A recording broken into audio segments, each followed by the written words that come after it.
Assalamualaikum guys, welcome back to Voices. Okay, selamat datang pada korang yang baru subscribe ke channel Voices. Okay, so pada episod kali ni guys, sis akan teruskan lagi dalam kisah jenayah untuk episod kali ni. Kisah ni adalah kisah seorang wanita ni, kepala dia dipotong dan disumbat dalam sebuah patung, iaitu patung Hello Kitty. Tanpa buang masa guys, so jom kita start. Tapi sebelum tu, kita akan ubah lampu bilik kita jadi mood seram, macam biasa. So 1, 2, 3, start. Okey guys, kisah jenayah ni terungkap pada bulan Mei 1999. Bila seorang budak perempuan yang berusia lingkungan 14 tahun ni, dia datang dekat sebuah balai polis yang ada dekat Hong Kong ni untuk dia adukan dia punya masalah yang dia alami. Menurut pelajar perempuan ni guys, dia telah diganggu oleh hantu seorang perempuan yang mati akibat diseksa. Tapi pihak polis dia tak percaya. Dia tak hiraukan dengan luahan gadis yang tadi, sebab diingatkan hanya sekadar gurauan semata-mata. Guys, bila dia bagi tahu pihak polis yang hantu yang dia nampak dalam mimpi dia tu adalah seorang mangsa pembunuhan, pihak polis ni terus jadi tertarik dan terus pergi geledah rumah gadis yang tadi. Lepas rumah gadis yang tadi dia serbu guys, barulah pihak polis ni percaya pada mimpi gadis yang tadi, disebabkan penemuan rangka kepala seorang wanita yang disumbat dalam patung Hello Kitty milik gadis yang tadi guys. Kes ni dikenali sebagai kes pembunuhan Hello Kitty dan dijadikan pembunuhan paling kejam dalam sejarah negara Hong Kong. Guys, kita pergi kepada siapakah mangsa pembunuhan Hello Kitty ni. Mangsa guys adalah Fan Man Yi. Sebelum Fan ni dia menjadi mangsa pembunuhan ni, dia dah ada kehidupan yang tragis. Fan ni dikatakan membesar dekat rumah anak yatim lepas dia ditinggalkan oleh ahli keluarga dia sendiri. Dan ketika dia mencecah umur remaja, Fan ni dia banyak terlibat dalam masalah penyalahgunaan dadah yang teruk.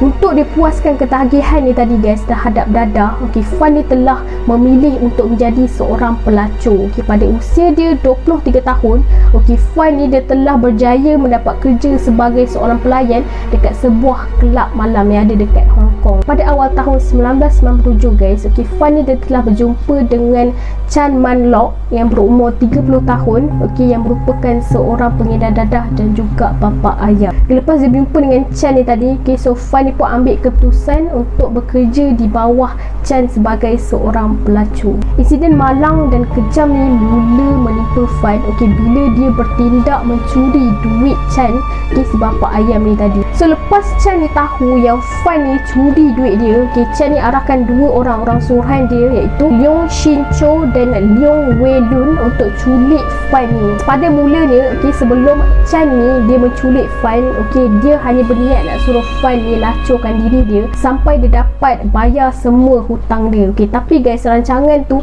telah mula berubah lepas tu. Guys, kita pergi pula kepada penglibatan Ah Fong, iaitu budak 14 tahun yang sis ceritakan pada awal tadi.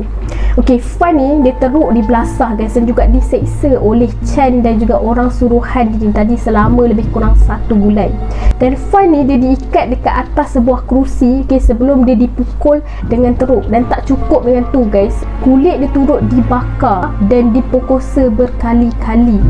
Selain daripada tu juga, Fan ni dia dipaksa untuk memakan najis manusia sebagai salah satu bentuk penyiksaan terhadap. Untuk tutup jenayah yang dilakukan ni guys, Chan ni dia just buat kesimpulan yang Fan ni dia telah mati disebabkan pengambilan dadah metafetamin yang berlebihan. Lepas didapati mati, mayat Fan ni diletakkan di dalam tap mandi oleh dua orang orang suruhan Chan ni tadi sebelum mayat Chan ni dikerat beberapa bahagian. Lepas tu guys, cebisan daging Fan tadi telah dimasak untuk elakkan proses perebutan. Lepas dimasak, cebisan tu dibuang bersama-sama dengan sampah sarap. Dikumpulkan, dibuang dekat tempat pelupusan sampah. Dihapuskan sebarang bukti. Selepas cebisan daging Fan ni dibuang, Chan ni dia telah simpan bahagian kepala Fan dalam sebuah patung, iaitu patung Hello Kitty yang bersaiz agak besar. Terdapat juga bahagian-bahagian lain yang disimpan seperti ni, satu daripada gigi Fan dan juga usus dalaman Fan ni dalam sebuah plastik. Okay guys, kita pergi kepada waktu perbicaraan kes jenayah ni. Waktu perbicaraan Afong ni, budak 14 tahun ni tadi, dia telah berikan keterangan tentang kes jenayah ni untuk dia dapatkan perlindungan daripada pihak polis. Dan Afong ni dikatakan memilih untuk mengkhianati kekasih dia ni tadi sebab dia dah tak tahan dengan gangguan hantu Fan ni tadi. Walaupun pihak polis dia tak dapat kenal pasti punca sebenar kematian Fan ni, sama ada dia betul-betul dibunuh oleh Chan ni tadi, ataupun dia telah mengambil dadah secara berlebihan yang menyebabkan kematian dia. Tetapi guys, bukti yang dijumpai oleh pihak polis ni tadi sudah cukup untuk menghukum Chan dan juga 2 orang lagi, orang suruhan dia ni tadi, untuk dihadapkan ke mahkamah dan diberi hukuman yang setimpal atas pelakuan jenayah yang dilakukan. Apa yang pelik ni guys, menurut pihak polis, unit Pasarburi tempat Fan ni tadi diseksa dan dibunuh ni tadi telah dipenuhi dengan pelbagai barangan Hello Kitty selepas pelupusan mayat dia ni tadi. Tak ada siapa yang tahu guys, perkara tu dilakukan dan juga siapa pelaku di sebalik perkara ni. Siapa yang letakkan patung-patung tu dekat Pasarburi tempat Fan tu dibunuh dan diseksa. Tak ada siapa yang tahu. So tu dia menjadi misteri dalam kes jenayah ni. Secara kesimpulannya guys, kematian Fan ni hanyalah disebabkan dia mencuri duit daripada Chan.